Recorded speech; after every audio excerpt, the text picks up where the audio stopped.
It's not late the startup ಸ್ನೇಹಿತರೆ, ಎಲ್ಲರೂ ಹೇಗಿದ್ದೀರಾ? ನಾನು ಕರ್ತನಲ್ಲಿ ಸಂತೋಷವಾಗಿದ್ದೇನೆ. ಈ ದಿನ ನಾವು ಕೀರ್ತನೆಗಳು 89 ಓದಿ ಧ್ಯಾನ ಮಾಡುವಂತರಾಗೋಣ.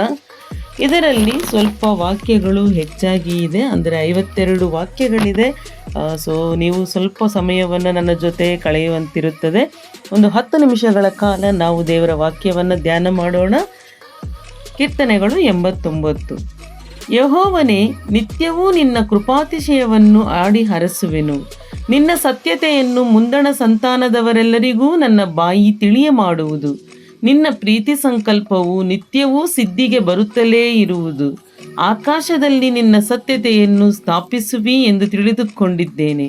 ನೀನು ನುಡಿದದ್ದೇನೆಂದರೆ, ನಾನು ಆರಿಸಿಕೊಂಡ ಸೇವಕನಾದ ದಾವೀದನ ಸಂಗಡ ಒಡಂಬಡಿಕೆ ಮಾಡಿಕೊಂಡು ಆಣೆ ಇಟ್ಟು ಶಾಶ್ವತವಾಗಿ ನಿನ್ನ ಸಂತತಿಯನ್ನು ಸ್ಥಾಪಿಸುವೆನು. ತಲಾಂತರಿಗಳಿಗೂ ನಿನ್ನ ಸಿಂಹಾಸನವನ್ನು ಸ್ಥಿರಪಡಿಸುವೆನು ಎಂಬುದೇ. ಯೆಹೋವನೇ, ಗಗನವು ನಿನ್ನ ಮಹತ್ತನ್ನು ಪ್ರಸಿದ್ಧಪಡಿಸುವುದು, ನಿನ್ನ ಸತ್ಯತೆಯನ್ನು ಪರಿಶುದ್ಧರ ಸಭೆಯಲ್ಲಿ ಕೀರ್ತಿಸುವುದು. ಮೇಘಮಂಡಲದಲ್ಲಿ ಯೆಹೋವನಿಗೆ ಸಮಾನರು ಯಾರು? ದೇವದೂತರಲ್ಲಿ ಯೆಹೋವನಿಗೆ ಸರಿಯಾದವರು ಯಾರು? ಆತನು ಪರಿಶುದ್ಧರ ಸಭೆಯಲ್ಲಿ ಭಯಂಕರನಾದ ದೇವರು, ತನ್ನ ಎಲ್ಲ ಪರಿವಾರದವರಿಗಿಂತ ಭೀಕರನು. ಯೆಹೋವನೇ, ಸೇನಾಧೀಶ್ವರನಾದ ದೇವರೇ, ನಿನಗೆ ಸಮಾನರು ಯಾರು? ಯಾಹುವೇ, ನೀನು ಶಕ್ತನು, ಸತ್ಯತೆಯಿಂದ ಆವರಿಸಲ್ಪಟ್ಟವನು. ಸಮುದ್ರದ ಅಲ್ಲಕಲ್ಲೋಲಗಳನ್ನು ಅಂಕೆಯಲ್ಲಿಟ್ಟುಕೊಂಡಿರುವವನು ನೀನು. ತೆರೆಗಳು ಏಳುವಾಗ ಅವುಗಳನ್ನು ತಡೆಯುವವನು ನೀನು. ರಹಬನ್ನು ಛೇದಿಸಿ ಸಾಯಿಸಿದವನು ನೀನು. ನಿನ್ನ ಭುಜಬಲದಿಂದ ಶತ್ರುಗಳನ್ನು ಚದರಿಸಿ ಬಿಟ್ಟಿ. ಆಕಾಶವು ನಿನ್ನದು, ಭೂಮಿಯೂ ನಿನ್ನದೇ. ಲೋಕವನ್ನು ಅದರಲ್ಲಿರುವುದೆಲ್ಲವನ್ನೂ ನಿರ್ಮಿಸಿದವನು ನೀನು. ದಕ್ಷಿಣೋತ್ತರ ದಿಕ್ಕುಗಳನ್ನು ಉಂಟು ಮಾಡಿದವನು ನೀನು. ತಾಬೋರ್, ಹೆರ್ಮೋನ್ ಪರ್ವತಗಳು ನಿನ್ನ ನಾಮದಲ್ಲಿ ಆನಂದ ಧ್ವನಿ ಮಾಡುತ್ತವೆ. ನಿನ್ನ ಭುಜವು ಮಹಾಬಲವುಳ್ಳದ್ದು, ನಿನ್ನ ಹಸ್ತವು ಶಕ್ತಿಯುಳ್ಳದ್ದು. ನಿನ್ನ ಬಲಗೈ ಮಹತ್ತುಗಳನ್ನು ನಡೆಸುತ್ತದೆ. ನೀತಿ ನ್ಯಾಯಗಳು ನಿನ್ನ ಸಿಂಹಾಸನದ ಅಸ್ತಿವಾರವು. ನಿನ್ನ ಸಾನ್ನಿಧ್ಯ ದೂತರು ಪ್ರೀತಿ ಸತ್ಯತೆಗಳೇ. ಉತ್ಸಾಹ ಧ್ವನಿಯನ್ನು ಕೇಳಿದ ಜನರು ಧನ್ಯರು. ಯೆಹೋವನೇ, ಅವರು ನಿನ್ನ ಮುಖಪ್ರಕಾಶದಲ್ಲಿ ಸಂಚರಿಸುತ್ತಾರೆ. ಯಾವಾಗಲೂ ನಿನ್ನ ನಾಮದಲ್ಲಿ ಆನಂದಿಸುತ್ತಾರೆ. ನಿನ್ನ ನೀತಿಯಿಂದ ಏಳಿಗೆ ಹೊಂದುತ್ತಾರೆ. ಅವರು ಹಿಗ್ಗುವ ಬಲವು ನೀನೇ. ನಿನ್ನ ಕರುಣಾ ಕಟಾಕ್ಷದಿಂದ ನಮ್ಮ ಕೊಂಬು ಎತ್ತಲ್ಪಟ್ಟಿರುವುದು. ನಮಗೆ ಗುರಾಣಿಯಂತಿರುವ ನಮ್ಮ ಅರಸನು ಯೆಹೋವನವನೇ. ಅವನು ಇಸ್ರಾಯೇಲ್ಯರ ಸಮದಲ ಸ್ವಾಮಿಯ ಸ್ವಕೀಯನು. ಆ ಕಾಲದಲ್ಲಿ ನೀನು ದರ್ಶನದಲ್ಲಿ ನಿನ್ನ ಭಕ್ತರಿಗೆ ಹೇಳಿದ್ದೇನೆಂದರೆ, ಒಬ್ಬ ಶೂರನಿಗೆ ರಕ್ಷಾಬಲವನ್ನು ಅನುಗ್ರಹಿಸಿದ್ದೇನೆ. ಪ್ರಜೆಗಳಲ್ಲಿ ಒಬ್ಬ ಯೌವನಸ್ಥನನ್ನು ಆರಿಸಿ ಉನ್ನತ ಸ್ಥಾನದಲ್ಲಿಟ್ಟಿದ್ದೇನೆ. ನನ್ನ ಸೇವಕನಾದ ದಾವೀದನನ್ನು ಕಂಡು ಪರಿಶುದ್ಧ ತೈಲದಿಂದ ಅವನನ್ನು ಅಭಿಷೇಕಿಸಿದ್ದೇನೆ. ನನ್ನ ಹಸ್ತವು ಅವನ ಮೇಲೆ ಸ್ಥಿರವಾಗಿರುವುದು, ನನ್ನ ಭುಜವು ಅವನನ್ನು ಬಲಪಡಿಸುವುದು. ವೈರಿಯ ಕುತಂತ್ರವು ಅವನಲ್ಲಿ ಸಾಗದು, ಯಾವ ಕೆಡುಕನೂ ಅವನನ್ನು ಕುಗ್ಗಿಸಲಾರನು. ಅವನ ವಿರೋಧಿಗಳನ್ನು ಅವನ ಮುಂದೆಯೇ ಜಜ್ಜಿ ಹಾಕುವೆನು, ಅವನ ದ್ವೇಷಿಗಳನ್ನು ಹತಮಾಡಿ ಬಿಡುವೆನು. ಆದರೆ ನನ್ನ ಪ್ರೀತಿ ಸತ್ಯತೆಗಳು ಅವನೊಡನೆ ಇರುವವು. ನನ್ನ ಹೆಸರಿನಿಂದ ಅವನ ಕೊಂಬು ಎತ್ತಲ್ಪಡುವುದು. ಸಮುದ್ರದಿಂದ ನದಿಗಳವರೆಗೂ ಅವನ ಹಸ್ತಕ್ಕೆ ಅಧಿಕಾರವನ್ನು ಕೊಡುವೆನು. ಅವನು ನನ್ನೊಡನೆ ನನ್ನ ತಂದೆಯೂ ದೇವರು, ಆಶ್ರಯದುರ್ಗವು ನೀನೇ ಎಂದು ಹೇಳುವನು. ನಾನಾದರೋ ಅವನನ್ನು ಜ್ಯೇಷ್ಠ ಪುತ್ರನನ್ನೂ ಭೂರಾಜರಲ್ಲಿ ಉನ್ನತನನ್ನೂ ಮಾಡಿಕೊಳ್ಳುವೆನು.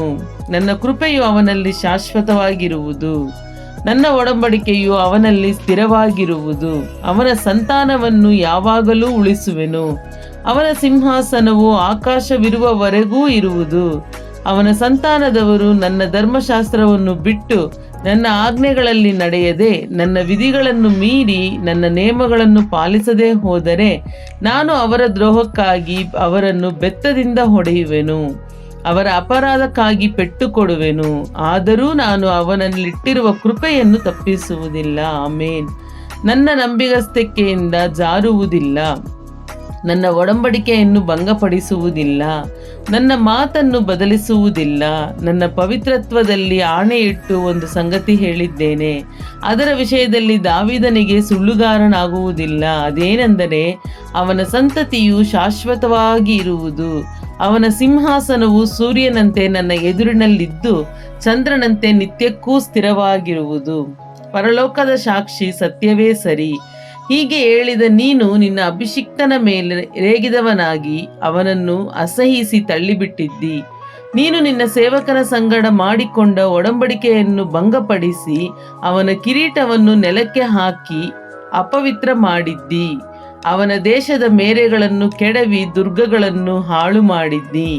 ದಾರಿಗರೆಲ್ಲರೂ ಅವನನ್ನು ಸುಲಿಗೆ ಮಾಡುತ್ತಾರೆ. ಸುತ್ತಣವರ ಪರಿಹಾಸ್ಯಕ್ಕೆ ಗುರಿಯಾಗಿದ್ದಾನೆ. ಅವನ ವಿರೋಧಿಗಳ ಹಸ್ತವನ್ನು ಉನ್ನತಪಡಿಸಿದ್ದಿ. ಅವನ ವೈರಿಗಳಿಗೆಲ್ಲ ಆನಂದವಾಗುವಂತೆ ಮಾಡಿದ್ದಿ. ಇದಲ್ಲದೆ ಅವನ ಕತ್ತಿಯನ್ನು ತಿರುಗಿಸಿ ಬಿಟ್ಟಿದ್ದಿ. ಅವನನ್ನು ಕಾಳಗದಲ್ಲಿ ನಿಲ್ಲದಂತೆ ಮಾಡಿದ್ದಿ. ಅವನ ತೇಜಸ್ಸನ್ನು ತಡೆದು ಬಿಟ್ಟಿದ್ದಿ. ಅವನ ಸಿಂಹಾಸನವನ್ನು ನೆಲಕ್ಕುರುಳಿಸಿದ್ದಿ. ಅವನ ಯೌವನವನ್ನು ಬೇಗ ಮುಗಿಸಿ ನಾಚಿಕೆಯು ಅವನನ್ನು ಕವಿಯುವಂತೆ ಮಾಡಿದ್ದಿ. ಯೆಹೋವನೇ, ಇನ್ನೆಷ್ಟರವರೆಗೆ ಮರೆಯಾಗಿರುವಿ? ನಿನ್ನ ಕೋಪಾಗ್ನಿಯು ನಮ್ಮ ಮೇಲೆ ಸದಾ ಉರಿಯುತ್ತಿರಬೇಕು.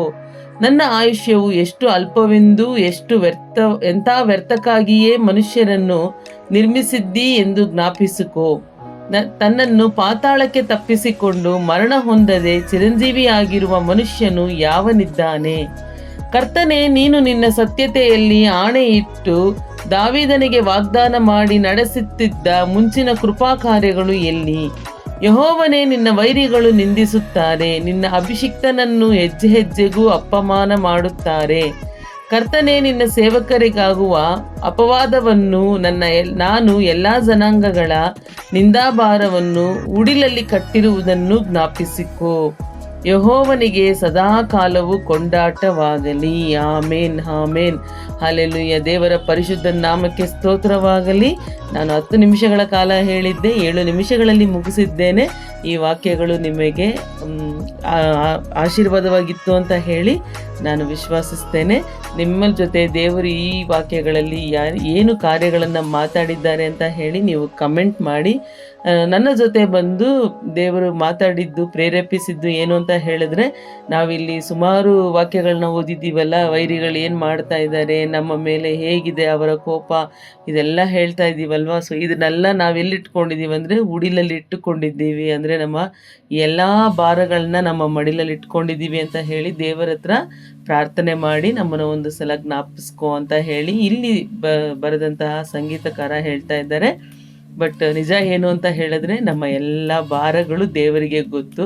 ದೇವರು ತಾನೇ ಹೇಳ್ತಾರೆ ಅಲ್ವಾ, ನಮ್ಮ ಭಾರಗಳೆಲ್ಲ ಅವರ ಪಾದದಲ್ಲಿ ಇಳಿಸಿಬಿಟ್ರೆ ನಮಗೆ ಒಂದು ಮನಸ್ಸಿಗೆ ಶಾಂತಿ ಕೊಡ್ತಾರೆ, ನೆಮ್ಮದಿ ಕೊಡ್ತಾರೆ ಅಂತ ಹೇಳಿಬಿಟ್ಟು, ಸೊ ಆ ರೀತಿಯಾಗಿ ನಮ್ಮ ಭಾರಗಳನ್ನು ಇವತ್ತು ದೇವರ ಪಾದದಲ್ಲಿ ನಾವು ಇಳಿಸಿಡೋಣ.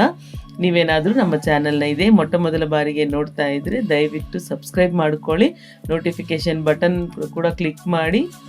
ಪ್ರತಿದಿನ ಬೆಳಗ್ಗೆ 6 ಗಂಟೆಗೆ ಕರೆಕ್ಟಾಗಿ ನಿಮಗೆ ದೇವರ ವಾಕ್ಯ ಅಪ್ಲೋಡ್ ಆಗಿರುತ್ತೆ. ನೀವು ಕೇಳಿ ನಿಮ್ಮ ದೈನಂದಿನ ಚಟುವಟಿಕೆಗಳಲ್ಲಿ ನಿಮ್ಮನ್ನು ತೊಡಗಿಸಿಕೊಳ್ಳಬಹುದು. ಆಮೇನ್. ದೇವರ ಪರಿಶುದ್ಧ ನಾಮಕ್ಕೆ ಸ್ತೋತ್ರವಾಗಲಿ. Thanks for watching. God bless you. Have a good day.